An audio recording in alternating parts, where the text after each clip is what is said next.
Sip, mantap.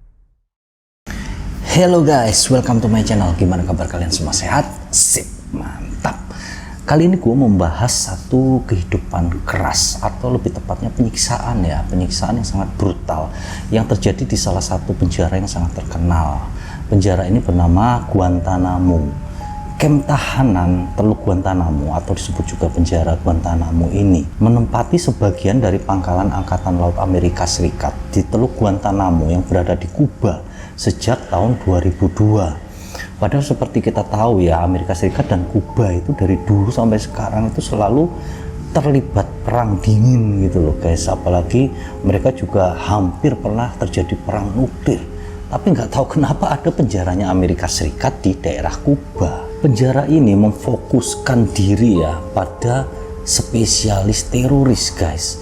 Mereka ini adalah salah satu tempat penahanan militan garis keras seperti Al-Qaeda, Taliban, dan para terduga teroris lainnya. Yang mereka ini ditangkap oleh militer Amerika Serikat di Afghanistan, Irak, maupun wilayah lain di dunia ini. Penjara ini sekarang kembali menjadi perhatian setelah Presiden Amerika Serikat yaitu Joe Biden pada bulan Februari 2021 kemarin mulai mengkaji rencana untuk penutupan penjara itu. Fasilitas penjara ini telah menjadi kontroversi sejak dulu ya, karena di sana itu diduga telah terjadi berbagai pelanggaran HAM berat terhadap para tahanannya. Muncul pula tuduhan adanya penyiksaan dan perlakuan sewenang-wenang terhadap para tahanan dari otoritas Amerika Serikat.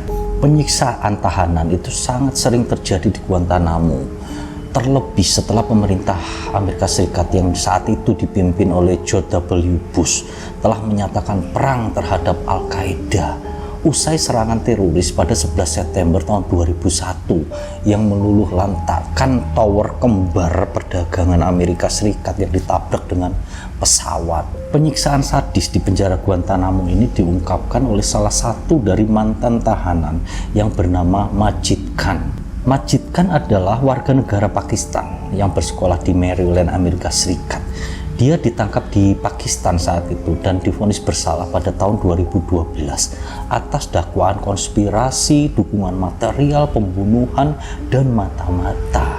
Saat itu dia divonis 19 tahun setelah mendapatkan keringanan karena bersedia untuk menjadi saksi dan membantu penyelidikan dari Amerika Serikat. Saat di pengadilan, Majid Khan ini yang berusia 35 tahun saat itu ya, dia mengaku telah memberikan uang sebesar $50.000 untuk operasi Al-Qaeda di Indonesia.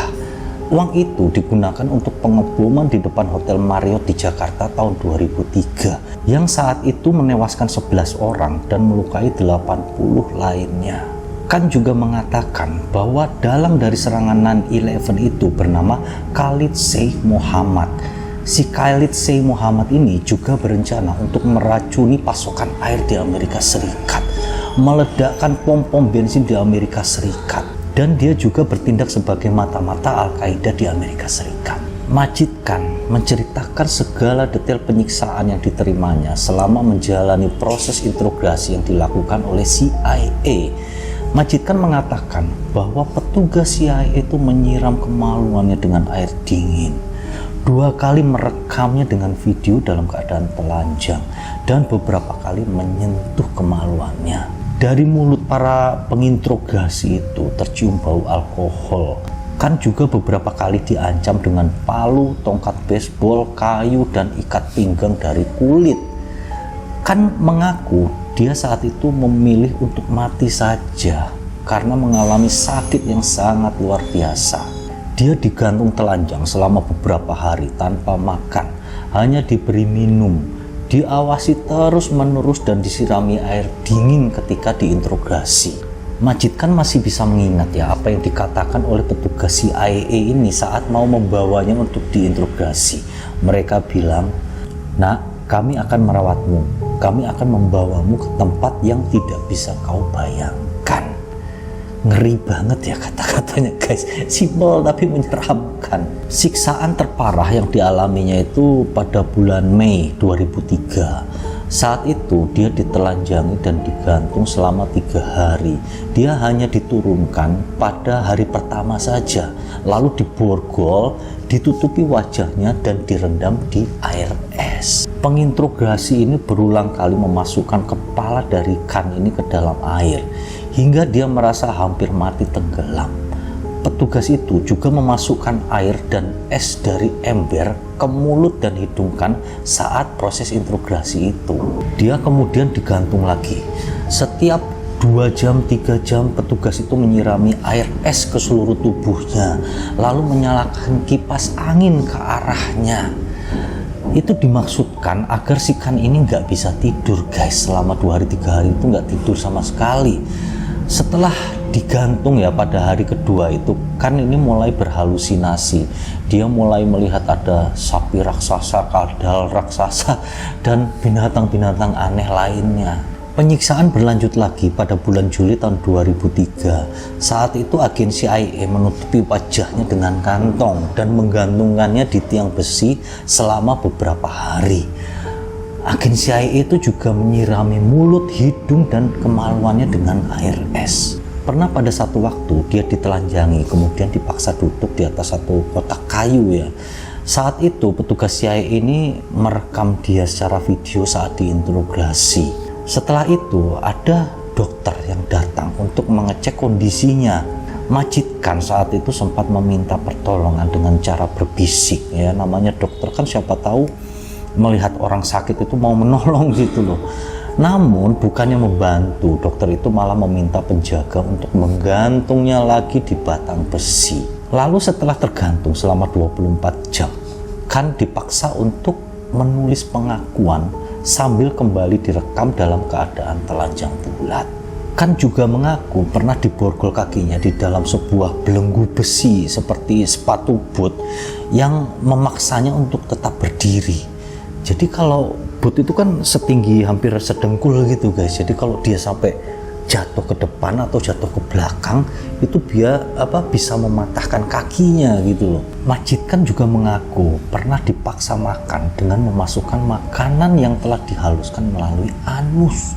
Maaf ya, jadi para agen CIA ini memasukkan makanan ke dalam anus mereka dulu, kemudian dijejelkan ke mulut Majid Khan. Semua pengakuannya ini tercantum dalam dokumen setebal 27 halaman yang merupakan hasil wawancara dengan pengacaranya selama 7 tahun. Pemerintah Amerika Serikat akhirnya memberi izin untuk mempublikasikan dokumen itu setelah melalui proses peninjauan yang sangat ketat. Jadi sebenarnya ya, meskipun pengakuan dari Majid Khan ini belum bisa dikonfirmasi kebenarannya gitu, namun apa yang diceritakan oleh Majid Khan ini itu sangat mirip dengan para tahanan lain yang juga diwawancara. Lalu menurut pengakuan dari Majid Khan lagi bahwa semua tahanan yang disiksa itu diletakkan dalam satu sel gelap tersendiri dan mereka itu diusahakan tidak sampai bisa tidur gitu loh. Jadi caranya para petugas ini menerangi para tahanan ini dengan lampu yang sangat terang. Kemudian mereka juga memasang musik dengan suara yang sangat keras. Bahkan ada beberapa tahanan lainnya yang ditahan di dalam sel yang mirip dengan peti mati guys. Jadi mereka ditaruh di dalam peti kecil gitu, meringkuk gitu di dalamnya. Dan memang ya para tahanan yang telah dibebaskan dari penjara Guantanamo ini, mereka itu rata-rata mengalami trauma yang sangat hebat. Mereka bisa datang atau masuk pertama kali ke penjara Guantanamo ini dengan kepribadian yang berbeda, sangat berbeda dengan saat mereka dibebaskan dari penjara Guantanamo. Mereka biasanya akan menjadi orang yang tertutup, orang introvert, terus orang yang antisosial, terus orang yang panikan, terus sering bermimpi buruk. Tapi untungnya akhirnya kondisi mereka ini yang ditahanan itu ya mulai membaik setelah Kongres Amerika Serikat mengeluarkan undang-undang perlakuan terhadap tahanan. Undang-undang ini keluar pada tahun 2005. Ini adalah hasil dari gagasan Senator John McCain. Rupanya Senator John McCain ini adalah veteran perang Vietnam. Dia juga pernah mengalami siksaan dari tentara Vietnam.